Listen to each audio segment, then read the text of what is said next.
Señores, tenemos para el día de hoy buenas y malas noticias con el resumen de esta semana. ¿Qué es lo que vamos a tener? Y sobre todo a nivel largoplacista, ¿dónde estamos ahora mismo? En estos momentos nos levantamos con 2 días consecutivos de subidas, en los cuales el S&P 500 también se habría levantado de una manera muy positiva el día del lunes, pero tiene su parte negativa. Primero vamos a ver en el vídeo de hoy qué parte negativa tenemos de todo esto, porque nos hemos levantado muy enérgicos. Tenemos un gap en el apartado del S&P 500, en el apartado del Nasdaq, y también se nos habría quedado un pequeño gap en el apartado de Bitcoin. En todos los momentos, señores, hemos empezado la madrugada con este pequeño gap, aquí lo estamos viendo, entre la zona de los 84 y la zona de los 85.000 dólares, que se nos habría quedado por la parte baja antes de esa subida. Si es verdad que ahora mismo nos encontramos ya un poquito más arriba, en la zona de los 88.300 dólares aproximadamente.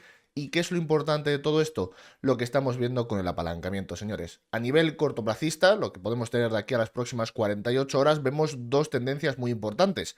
Un gap en la parte de los 85.000 dólares, por esta zona de por aquí, habiendo tenido un movimiento cuando el mercado estaba cerrado, cuando el mercado no se estaba operando. Y número dos, lo estamos viendo por pantalla, esto que estáis viendo es el apalancamiento, la cantidad de operaciones que tenemos dentro de los futuros. ¿Y qué es lo que estamos viendo? Que mientras el precio está subiendo, el apalancamiento también está subiendo, ¿no? Dándonos a entender, señores, de que este movimiento va a tener una gran repercusión por parte del apalancamiento. Mismo nos lo encontrábamos cuando teníamos la subida de la semana pasada, que pasábamos de los 81.500 a los 87.000 dólares. ¿Qué es lo que teníamos? Que en la fase final de esta subida, lo estamos viendo por aquí, era bastante importante la cantidad de apalancamiento que se acababa creando. ¿Qué es lo que acabamos viendo? Un retroceso para que todo este apalancamiento desapareciese del mercado. La misma situación no la podemos encontrar ahora, que a partir más o menos de estas cotas que estamos viendo, de justo cuando se nos habrían creado los gaps, el apalancamiento habría empezado a subir exponencialmente hacia la parte de arriba, con lo cual mucho cuidado para las próximas 24 o 48 horas, que podríamos volver a tener otro retroceso a una parte más baja, por ejemplo zona de los 85.500, 86.000 dólares, para que todo este apalancamiento vuelva a bajar, al igual que nos hizo anteriormente. Eso es lo que tenemos que ver a nivel cortoplacista como noticia negativa, porque es lo único negativo que tenemos para el precio en el día de hoy, justo después de haber roto los máximos relativos de la semana pasada y que tengamos un gap por la parte baja, como estamos viendo por pantalla. Todo esto con un apalancamiento que está creciendo, como estamos viendo, mientras el precio sube. Estas son las únicas noticias negativas que tenemos para el precio. ¿Por qué? Porque el resto de cosas, poco a poco, a nivel ya no de un gráfico horario, como estamos viendo ahora, sino de un gráfico diario, empiezan a rotar hacia cada vez más positivo. En el momento que se tenga el gap cerrado, en el momento que se tenga el apalancamiento ya bajado a cotas normales, pues señores, ¿qué queréis que os diga? Con todo el volumen que hemos tenido, con este proceso de intentar parar el precio, posiblemente, si no hemos tocado suelo, estemos ya en lo que serían las zonas más cercanas de suelo posible para Bitcoin.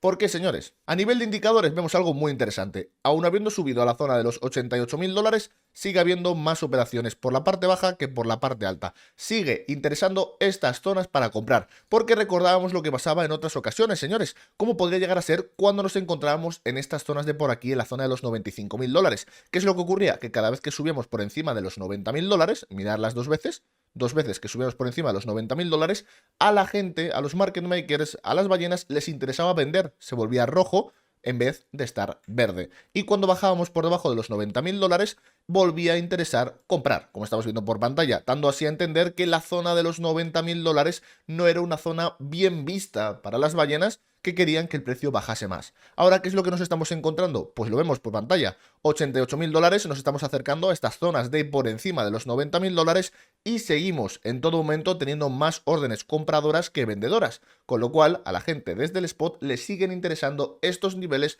para seguir comprando. Y no solamente el spot cada vez le interesa más seguir comprando, estas zonas siguen siendo bien vistas, sino que la gente vendedora, los futuros que venden, el spot que vende, se está quedando sin fuerza. Estamos viendo por pantalla, señores, las operaciones a mercados netas en las últimas 24 horas, lo que nos muestra la presión vendedora y presión compradora más instantánea en el precio, en las últimas 24 horas. Y vemos algo bastante interesante. Observar, señores, cuando pasamos de los 95 hasta la zona de por debajo de los 80.000 dólares. Y vemos algo muy interesante. Esta es la fuerza vendedora que teníamos en la primera bajada que tuvimos. La fuerza vendedora en la siguiente bajada. Mirar, señores, la fuerza vendedora cuando llegábamos a la zona de mínimos por debajo de los 80.000 dólares. Y mirar lo que ha ido pasando poco a poco ahora. ya no queda nadie que quiera vender Bitcoin. Esto es lo que se le llama un suelo. Un suelo no es que haya mucha gente comprando, es que nadie quiera vender. Al igual que nos encontramos con un techo cuando ya no hay nadie que quiera comprar. Toda la liquidez ya ha comprado anteriormente. Lo mismo nos estamos encontrando viendo cómo hemos pasado desde los 95 hasta los 80 y en todo momento, mirarlo por aquí, da igual lo que pasase, da igual que bajase o subiese, las posiciones vendedoras se iban reduciendo y reduciendo y reduciendo y por el otro lado iban incrementando las posiciones compradoras. Ahora mismo este gráfico es de antes de haber hecho el movimiento que acabamos de hacer a los $88.000, pero yo creo que vamos entendiendo por dónde van los tiros. Y es que la semana pasada se queda como una semana positiva, después de haber estado 5 semanas consecutivas en las que se habría perdido dinero dentro del mercado cripto, tenemos una semana que vuelve a retomar el positivo. En este caso llegando aproximadamente a los $600 millones, que se habrían incrementado en el mercado y rompiendo así la racha más grande que se había visto desde la creación de los ETFs. ¿Y cuál es el siguiente nivel súper importante que vamos a tener que estar viendo en los próximos días? El nivel del precio realizado de los holders de corto plazo. Estamos hablando las compras promedio que han tenido los holders de corto plazo, que actualmente se estaría encontrando en los $90.600 por Bitcoin. ¿Qué quiere decir esto? Estamos a prácticamente unos $2.000 de meternos en esta línea morada que estamos viendo por pantalla.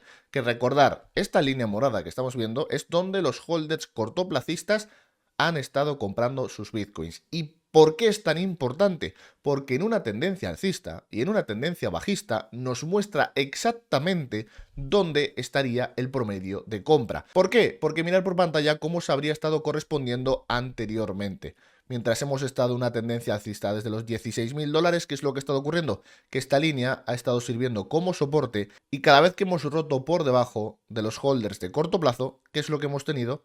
Unas zonas muy buenas para comprar, que es justo donde nos estaríamos encontrando ahora mismo. Recordar, esta zona es los 90.600, nos quedan $2.000. Y es que este no es el único indicador a nivel largoplacista que nos interesa para Bitcoin, sino que también por el otro lado tenemos la liquidez global M2. Si os acordáis, el precio de Bitcoin habría estado respetando a la perfección lo que habría estado haciendo la liquidez que tenemos general en el mundo. ¿Y qué es lo que estamos viendo? Pues señores, yo creo que ya os acordáis todos. Hace unos meses estábamos teniendo uno de los rallies, una de las impresiones de liquidez más grandes por parte del mercado y que se podría equiparar incluso a la que nos hizo subir a las cotas de máximos en las que nos encontrábamos. ¿Qué es lo que pasa? Que este indicador en el que nos muestra la liquidez del mercado va con retraso. Va con bastante retraso, va con un aproximado de 2 meses y medio, 3 meses de retraso, pero ya estamos viendo como a costa de unas semanas, 2, 3, 4, 5 semanas, ya estaríamos llegando al momento en el que esta liquidez habría empezado a dar la vuelta al precio y que actualmente se encuentra incluso equiparándose a la liquidez que se veía en la zona de máximos históricos. Para todos los que vieron el vídeo del viernes, hablamos de los CTA. Los CTA habrían provocado una de las mayores rotaciones hacia Europa vendiendo Estados Unidos. ¿Qué es lo que ocurre? Que se habrían pasado de tuerca. Ya sabemos que de normal se pasan de tuerca y no hacen las cosas perfectas. ¿Qué pasa, señores? Actualmente estaríamos viendo que se tiene que recomprar hasta un máximo de $70.000 millones del mercado tradicional americano. Se habrían pasado tan de vuelta de tuerca que se espera que en el próximo mes mínimo se compren 4.000 millones y máximo se compren 70.000 millones como máximo. Y en la próxima semana, que bueno, este gráfico está hace ya unos días, así que sería en esta misma semana, se esperaría como máximo un aproximado de 9.000 millones en compras. Recordad, señores, esto provocaría que tuviesen que deshacer gran parte de todo ese movimiento que habrían provocado, haciendo que las Magníficas 7 cayesen todo lo que tenían que haber caído. ¿Por qué? Porque al final eran esta gente vendiendo a spot todo el rato ventas. Y solamente quiero hablar una última conclusión de dónde nos encontramos ahora y dónde nos hemos encontrado otras veces. Si a mí me preguntáis, me parecería raro que hayamos entrado ahora mismo en un bear market, por una razón muy importante, a nivel macroeconómico, ¿dónde nos encontramos? Si nos comparamos simplemente a lo que estaba pasando en 2021, nos encontrábamos en unas fases del mercado en las que ya estábamos sobrecargados, pero no solamente eso, era la transición de pasar del QE a pasar al QT, cuando ya no iba a haber tanta liquidez en el mercado. No solamente eso, sino que el bear market ocurría después de haber tocado 2 veces la zona de máximos históricos. Esta reducción de liquidez ha durado ya prácticamente 5 años. ¿Y qué es lo que ocurre? Que en el momento histórico en el que nos encontramos ahora, estaría pasando justo lo contrario. Estaríamos pasando del QT de nuevo a intentar el QE, que todavía no se habría iniciado. Pero sinceramente, si me lo tenéis que decir a mí, ¿qué es más probable? ¿Que mantengamos este QT o que vuelva al QE? Yo creo que se tiene bastante claro. Los tipos de interés están bajando. La semana pasada veíamos una de las noticias más importantes, que la Fed pasaba de vender 25.000 billones a vender 5.000 billones de las reservas del tesoro, haciendo que prácticamente ahora mismo vendan ínfimas partes a lo que vendían antes, haciendo que el QT ya quedase descartado. Lo único que queda es esperar a que empiece este maravilloso QE. Todo mientras tenemos ahora mismo a Donald Trump, que ya sabemos que estaría presionando para bajar los tipos de interés.